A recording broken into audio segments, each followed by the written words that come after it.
Hello, everybody. I'll begin to go ahead and explain to you all what are the features of heap tree. So this will be our topic. We'll begin to deal in this video then. So for the heap tree binary, this is actually a specialized binary tree used to organize um, data, and that satisfies a specific property, either a root, um, node is the largest or smallest value, depending on whether it's a max heap or min heap.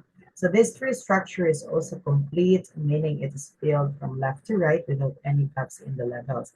So when we deal with the heaps, or I mean heap tree class, actually we will not begin to follow the binary search tree implementation anymore.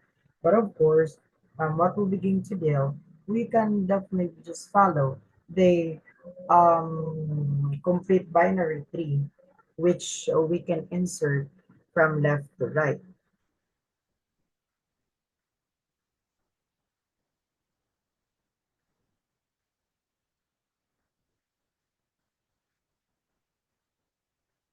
All right, so I'm sorry. So by the way, afterwards, in a mixed script, by the way, the root node is the largest value in the tree. This is the structures for the main heap. A max heap, I mean. The root node is the largest value in the tree, and every parent node is greater than or equals to its children, ensuring that the largest elements are always at the top. And that structure helps with efficient data retrieval when the maximum value is frequent, is frequently needed. So this is absolutely the representation of the max heap, that when we are dealing with max heap, for example, class, that once you will for example, you have this one, 10, 20, and 30. So the root node will become 10, and then we can insert, you will not begin to base in the binary search tree anymore. So 20 will be here, and 30 will be here. That's actually how it works. But of course, our goal class is the maximum value must be placed in the root node. I'll be going to walk you through later on how to work on that basically in a step-by-step manner, because, for example, 10 inserting 20, um, it's a violation. So therefore, there is actually a heapify method that we will begin to work on.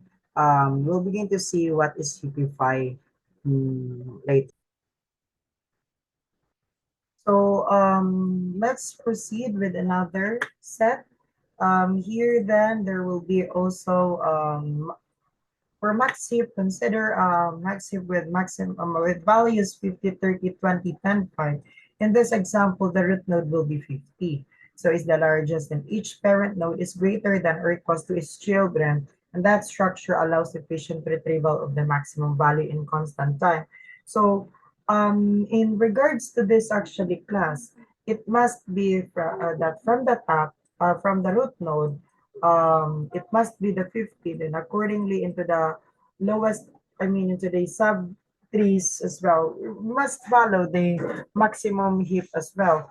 That there must no violation that will happen in that following thing.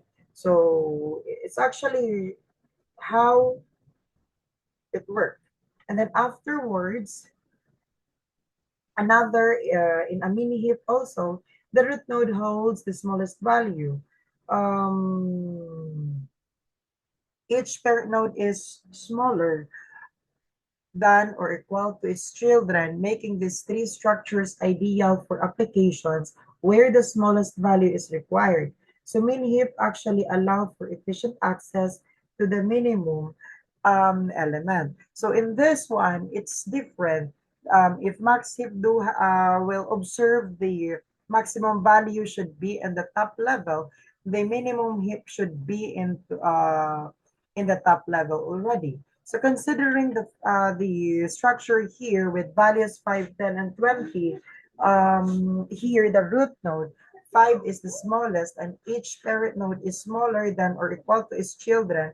This structure ensures that the maximum element is always easily accessible. So that's how it worked here. So this is how it worked for the max heap and min heap. So let's try to go ahead and continue the process.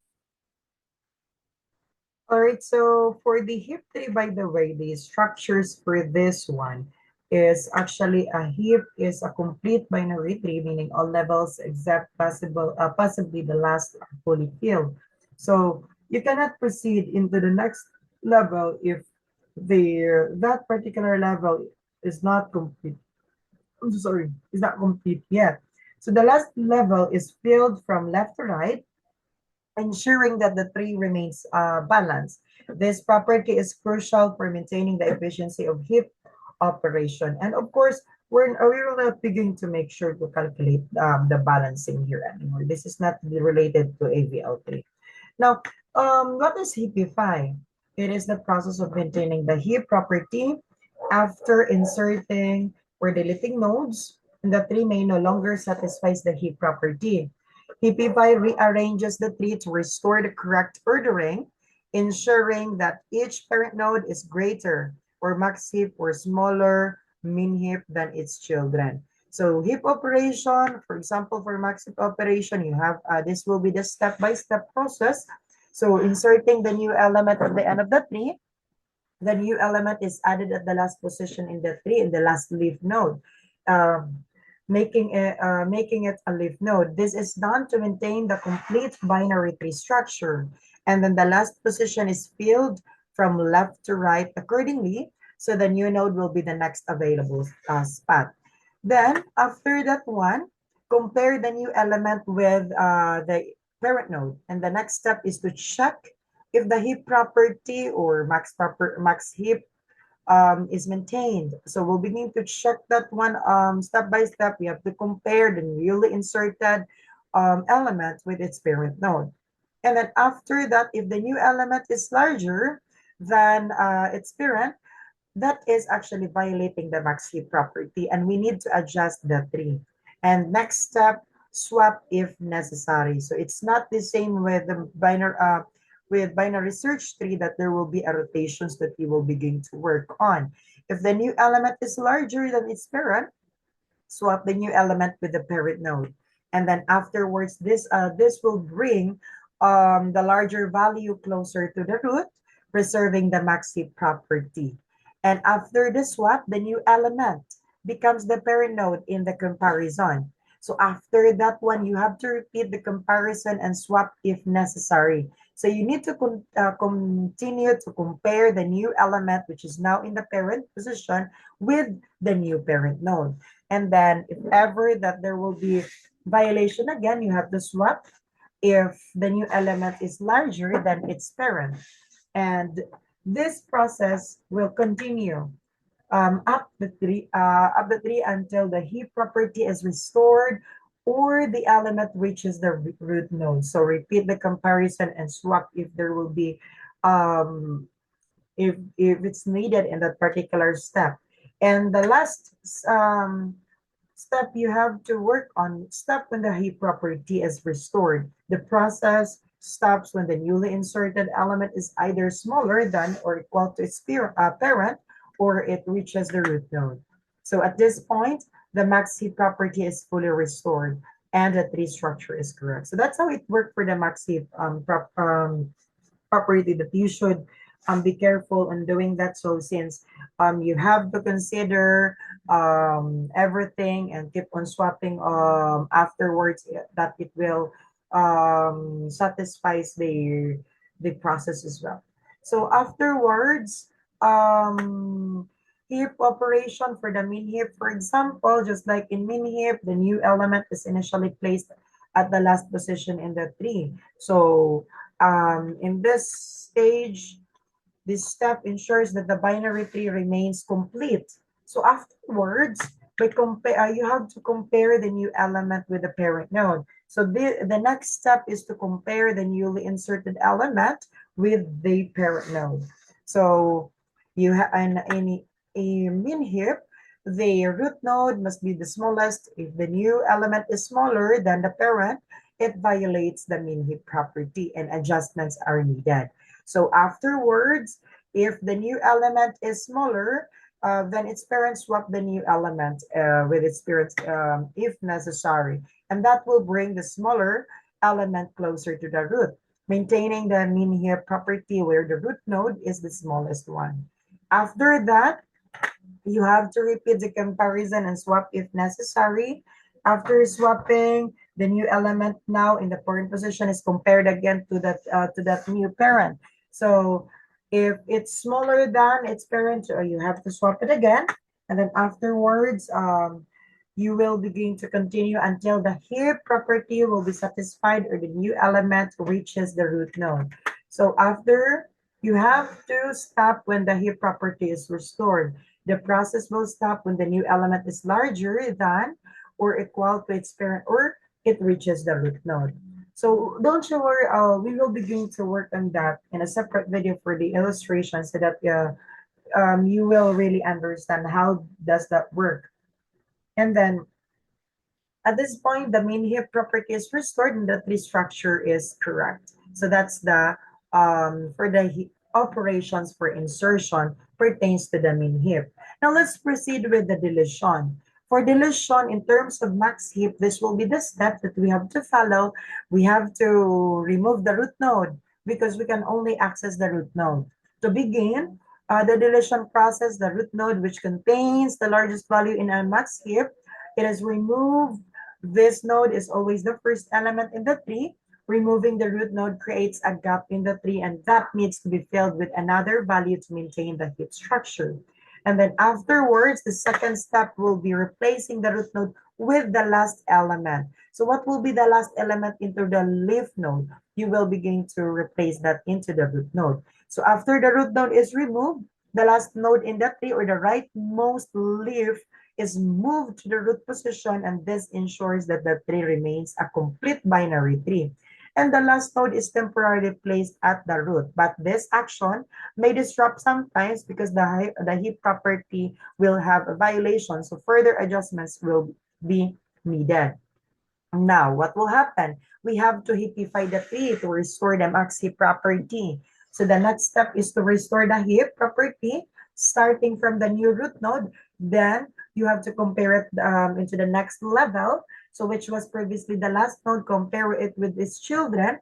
If the new root is smaller than one of its children, so you will have to swap it with the largest child. This ensures that the largest element is always the root node. So you will begin to work on that recursively.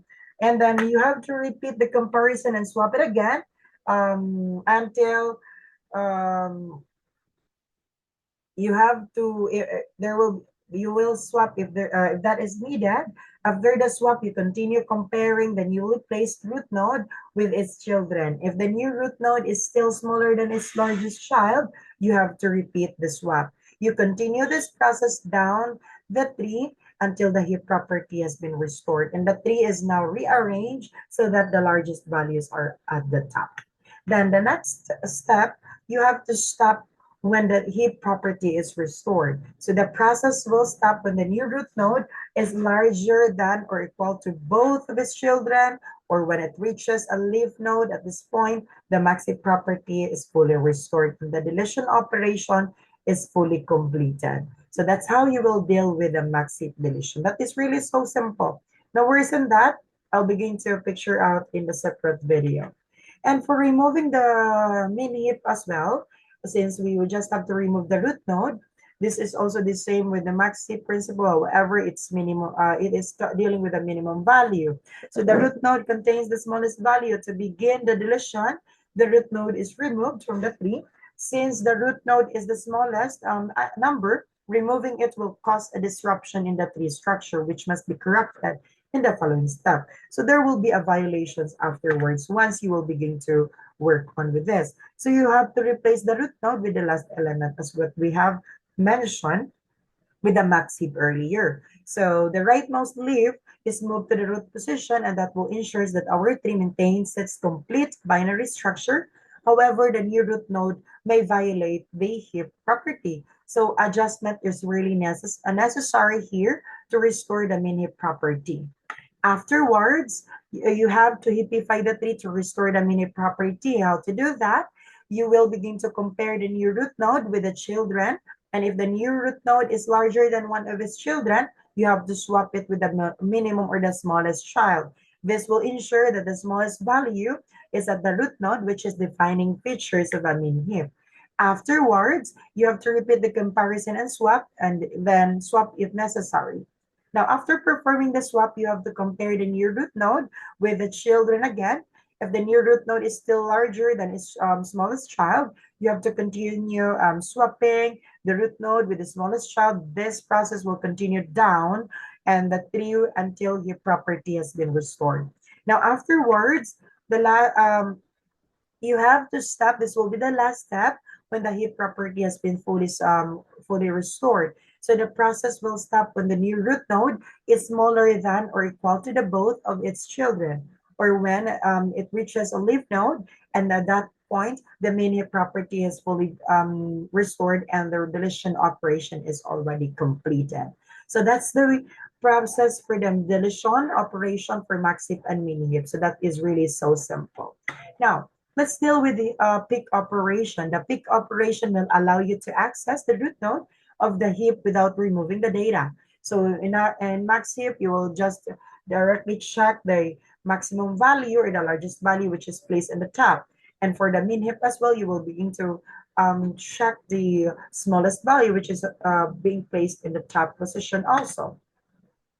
Now, for the pick operation is useful when you only need to observe the top value, but you don't want anything to happen. You don't want to modify the heap structure. Now, the array representation of a heap, since heap can be represented in an array based, so can be efficiently represented using an array when you will begin to structure out that in a coding also. So the key relationship between nodes and their indices are as follows. Like for example, here then, the root node must be placed in index 0 as always. That has been the base, that is actually the base case already of the heap is always at index 0. This is the starting point of the heap array.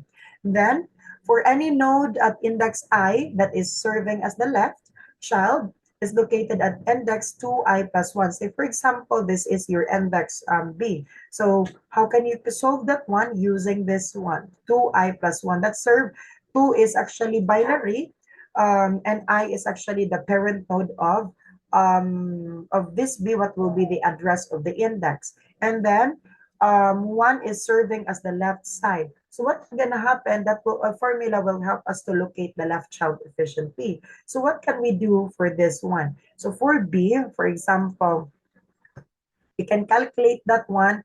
It will be 2. Then what will be the I, or the index of the parent, will be 0. So that is 2 times 0.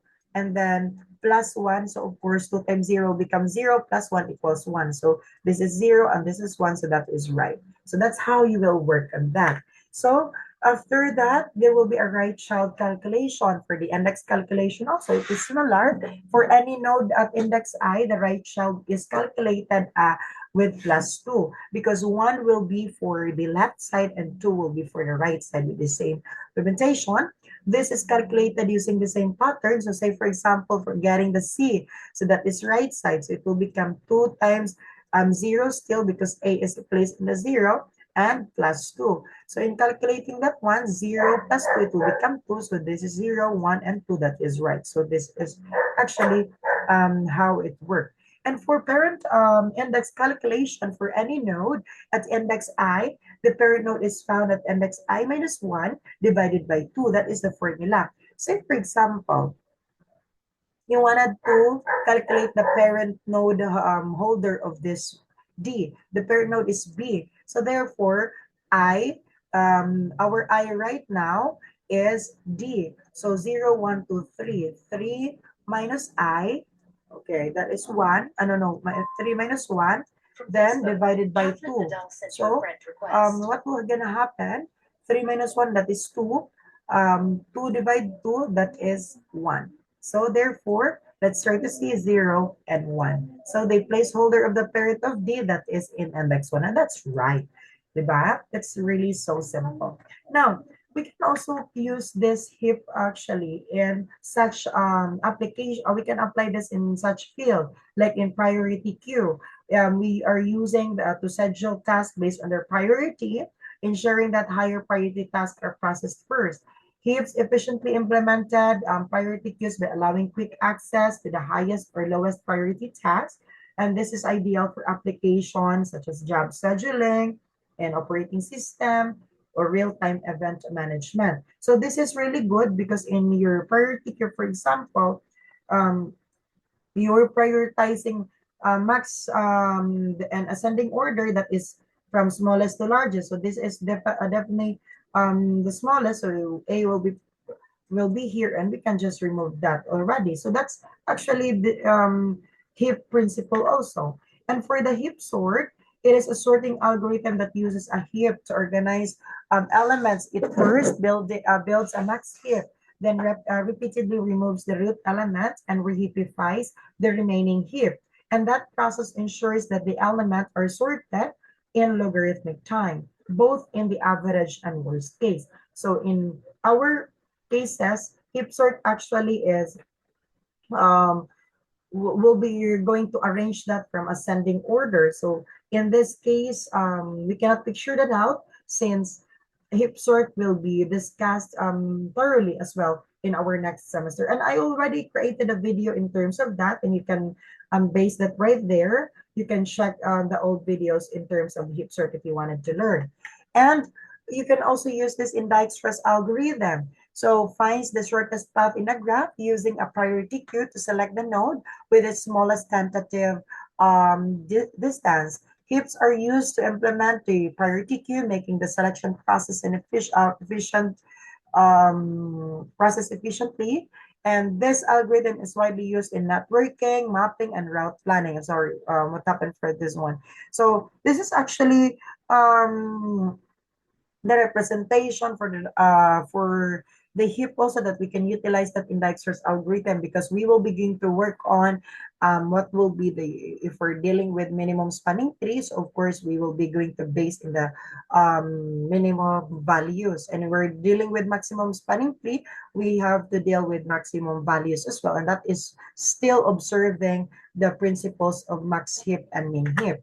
Then insertion for that, in terms of time complexity of heap operation, insertion will be logarithmic of n, even into the what we call this one, in the worst case time complexity, it will be the same thing. Insertion involves adding an element at the end of the heap and then adjusting its position by comparing it with its parent. So the process of bubbling up continues until the heap property has been restored. So this adjustment takes logarithmic time based on the tree's height. Then for deletion also, logarithmic time. Deletion removes the root element and replaces it with the last node in the heap. So the new root is then bubbled down to restore the heap property, and this operation also takes logarithmic time. And for the pick operation, since that is just checking the top element, so that is constant time, because we can definitely check the constant, I mean, check the root node constant p. So the pick operation simply accesses the root element, either the maximum or minimum value. So there will be no changes will be made to the heap structure, since this is a direct access operation and that is taking a constant time. And after that, building a heap will be linear time, because from an assorted array is done by heapifying the array. This process only requires linear time because each element is processed once. The time complexity for this operation will be linear time. So of course, once we will be going to build a heap, we will be going to check actually per node to node, and of course you will begin to insert into the last leaf node. So therefore it will be it needs to have a linear time, because we need to check it level order. Now for the space complexity, it will be linear time as well, because heaps are stored in arrays. That means to say each element requiring a space allocation. So that means to say the space complexity is linear, wherein, I mean, n I'm sorry, excuses, where n is the number of elements in the heap, and that is true for both max heaps and min heap. So those are the time and spaces complexity. So the advantages of heap will be efficient priority access. Heaps allow for quick access to the highest or lowest priority element. And then in a max heap, actually, the maximum value is always at the root node. And in a min heap, the minimum value is at the root node also. This ensures constant time access to the most important element. And then afterwards, there will be logarithmic time complexity for insertion and deletion. Since both insertion and deletion operation in heap runs in logarithmic of n with a base of 2 still, because the heap maintains its property efficiently by either bubbling up or bubbling down elements. So this makes the heap operation efficient for managing dynamic data set. And then the disadvantages or the limitations for this one, it is not suitable for searching because heaps do not support fast searching for arbitrary elements. We have to search it linearly, that is taking for so long. For an element requires linear time, as it may involve scanning all elements, and that will make heap inefficient for application where searching is frequent. And then afterwards, poor performance for unordered data. Heaps are not designed to handle unordered data efficiently, which means that building a heap from scratch takes a linear time, and performance is not optimal for non-priority based data in situations with unordered or large data set. So other data structures like balanced trees might be more efficient, like the AVL or red-black trees. So this is actually the heap tree. Hopefully that you were able to understand that one, and I'll begin to picture out in the separate video for all of those operations. We'll begin to illustrate that manually, okay?